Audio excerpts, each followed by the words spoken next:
Hello, hello. This is my last day. Uwian na talaga mamayang gabi. Alas 9 Gs ng gabi yung aking departure dito sa Bucharest.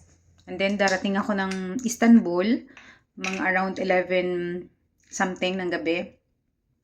So this is it guys, pauwi na ako. Okay?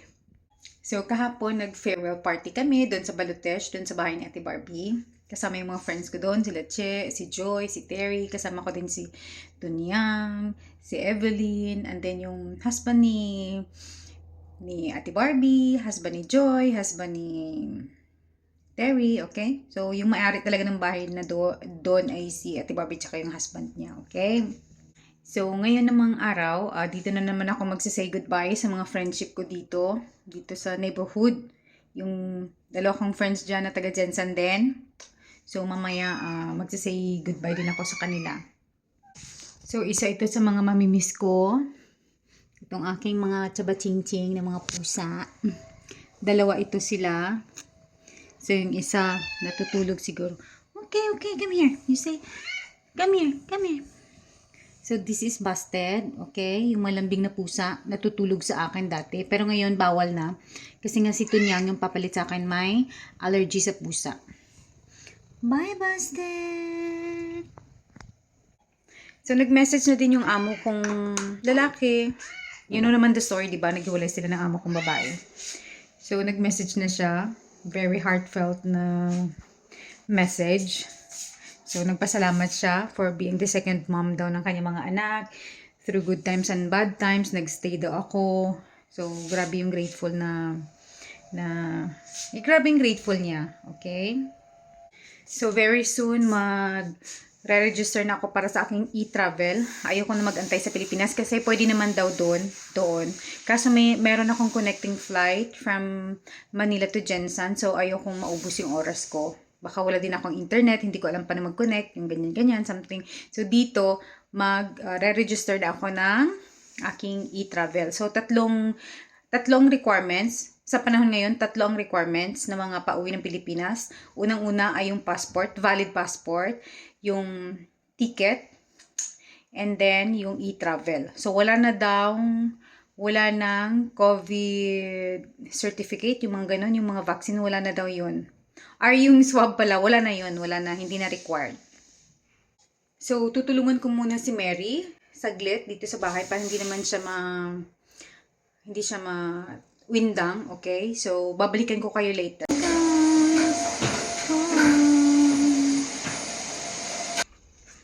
Yes. This is my friend Jen. We will say goodbye to her. So sad. Last day. Ngayong gabi na yung uwi ko. Yes.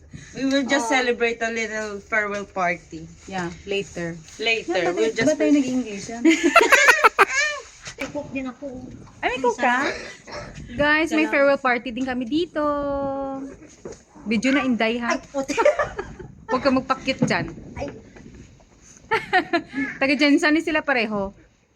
So, Marvel, Jensen. Bahay lang kami. magkalapit lang kami. O, nagdidisco-disco na isa. Mimi. Happy trip mamaya. Okay, salamat. Salamat sa pag-visit. Bye-bye. Bye-bye to Sheila lang, Mimi. Bye-bye, Meme! Bye-bye, Yunot! Bye-bye! So, wala pa yung flight ko kasi napaka-early pa.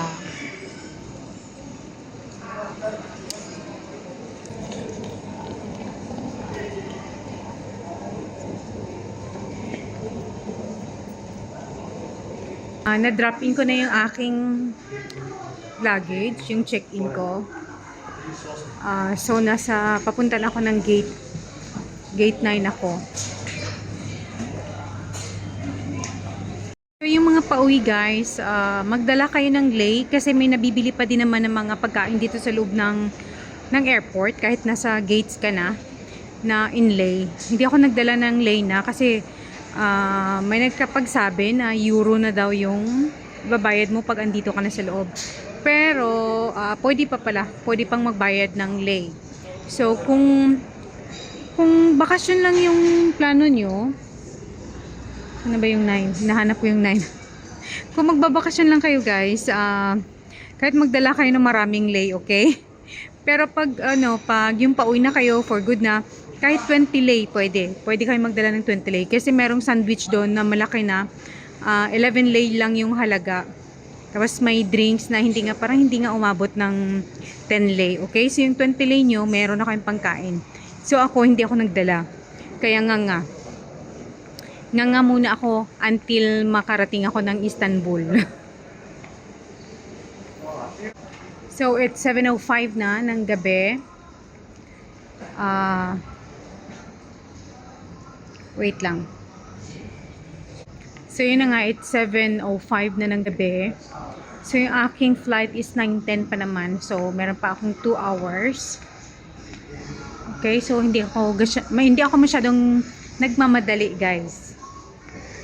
So hinahanap ko yung gate 9. Gusto ko lang kayong i-remind guys na pag uuwi kayo ng Pilipinas, huwag kayong magdala ng lei kasi hindi nyo siya mapapalitan doon. Hindi nyo din mapapalitan kung saan man kayo mag-stop over. Okay? Halimbawa Istanbul, Turkey halimbawa, or Qatar kayo mag-stop over, hindi nyo na mapapalitan yung inyong mga lei, okay? So, okay lang sana yun guys kung babalik pa kayo.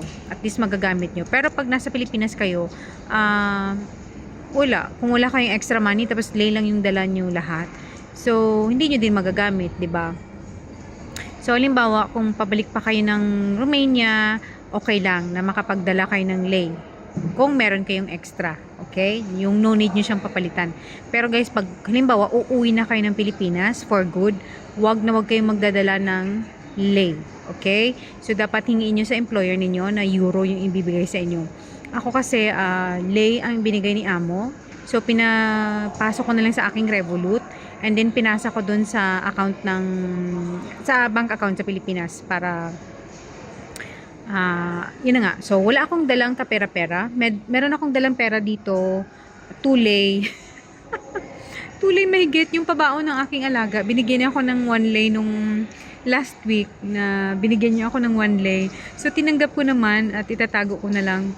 Yeah, I will forever keep it para meron akong remembrance sa kanya. Yung alaga kong babae ba, binigyan niya kami nung papalit din sa akin. Binigyan niya din yun ng 1 lei. So yung akin, binigyan niya din ako ng 1 lei. So itatago ko na lang yun.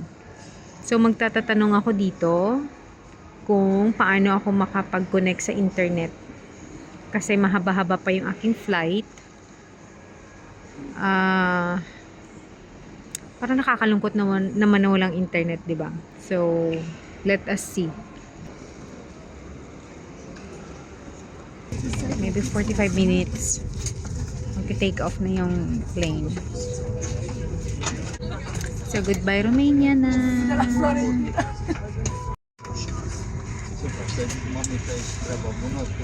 So, andito na ako sa Istanbul Airport.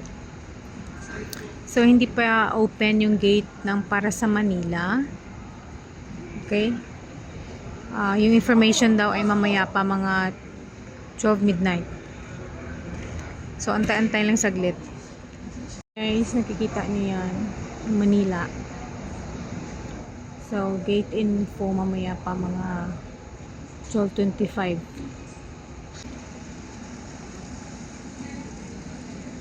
So, wala masyadong tao dito.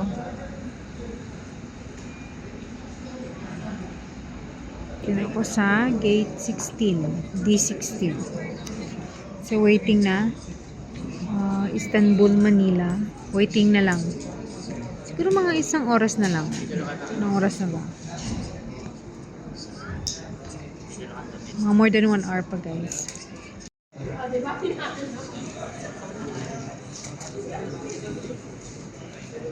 Guys, so touchdown Manila. Pero may connecting flight ako papuntang General Santos City. Pero bukas pa. So, welcome back home. Dito na talaga sa Pilipinas. Grabe na yung eye bags ko guys kasi hindi ako makatulog. Sobrang excited siguro. Sa plane hindi din ako makatulog. Masakit yung aking pigtot. Alam nyo kayo ano yung pigtot? Yung tailbone ba? Masakit. Yung bone sa may puwet.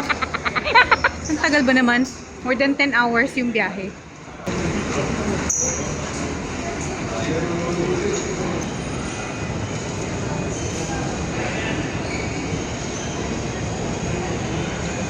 Yung mga pauwi, mag-ingat kayo kasi meron tayong isang kababayan dito na nakawan ng phone. Okay? So parang kinuha yung loob niya. Nag-usap-usap doon sila dito. Hanggang kinuha yung phone. Tapos yung isang kasamahan pa, hiningan doon ng 300. Tapos ibabalik lang later pagbalik ng isa. So missing na yung lalaki. So yung mga pauwi dyan, ingat-ingat kayo. Kasi maraming magnanakaw. Maraming modus dito sa terminal natin.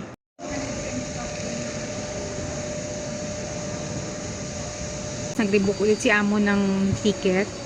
Kasi yung ticket, hindi ko napansin na mali pala yung date. So, hindi din siguro napansin ng kanyang agent na mali.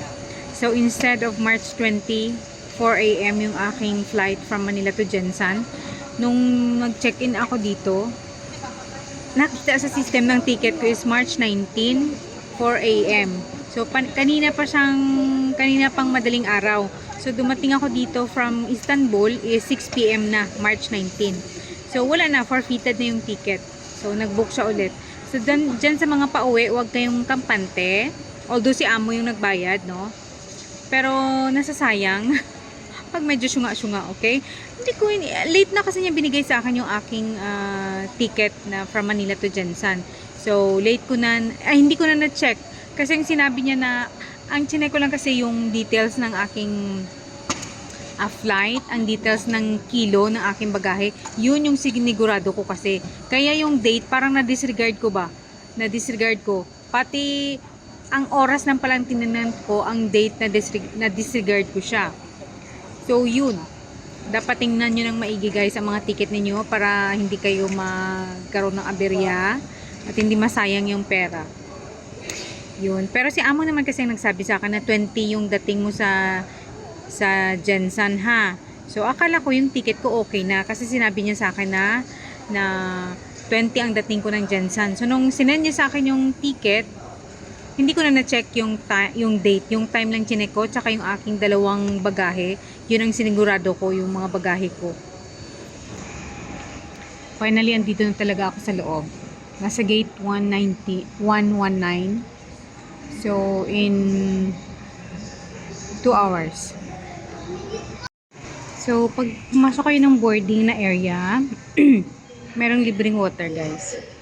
May baso din. Ayan. 3 machine.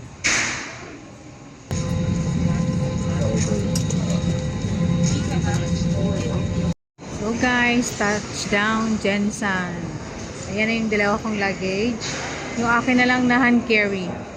Kasi yung hand carry,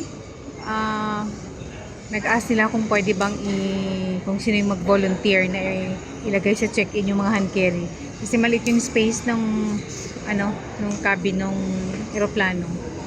Kaya eto, mag-aantay ako ng aking hand carry. Guys, finally nasa bahay na ako.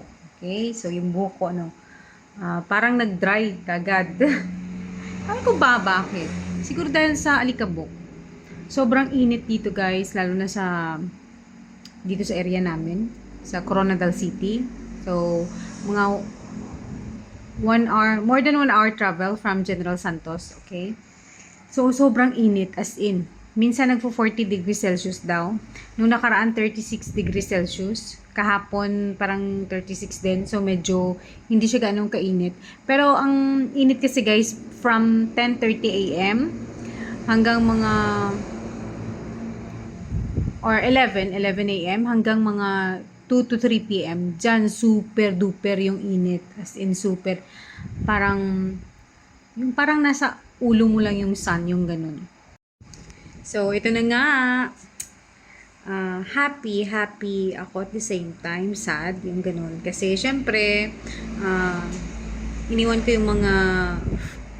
yung trabaho ko sa Romania, iniwan ko yung mga alaga ko, iniwan ko yung mga friends, yung ganyan. So, nalulungkot ako, pero happy at the same time. Mixed emotions, guys. So, dito sa bahay, hindi ko masyadong hindi pa ako masyadong nakapaglinis, okay? Kasi busy kami dun sa farm. Mamaya, pag hindi na masyadong init, dadalhin ko kayo dun, okay? Pero mag-separate ako ng vlog about dun sa pinapagawa kong bahay. Pero mamaya, parang excited na ako i-tour kayo dun.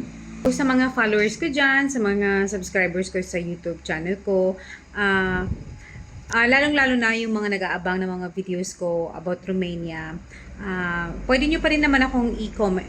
Pwede pa rin din naman kayong mag-message sa mga videos ko, mag-leave ng comment down below. At sasagutin ko pa din kayo guys pag hindi ako busy or pag may internet na. Kasi wala kami internet ngayon. Pinutol daw yung internet. So, may cut off kasi guys. Kasi pag nagbayad ako ng internet this week, parang 1 week ko lang siya magagamit. Another cut off na naman yung ganun. So, yun. Pag ibalik na yung internet dito, magchichika-chika na tayo all the time. Always. So, sa may mga katanungan dyan, mag-antay-antay lang kayo konti. So, yun na guys. Thank you so much for watching my video today. O, diba? Andito na ako sa Pilipinas. Andito na ako sa bahay. Kasama ko na yung family ko. Especially yung mga anak ko. And then yung apo ko. Yung ganon. So, thank you so much for watching my video today. This video pala. Kita-kita tayo ulit next time. So, itutour ko kayo. Sa next video ko, itutour ko kayo sa aming pinapagawang bahay dun sa farm.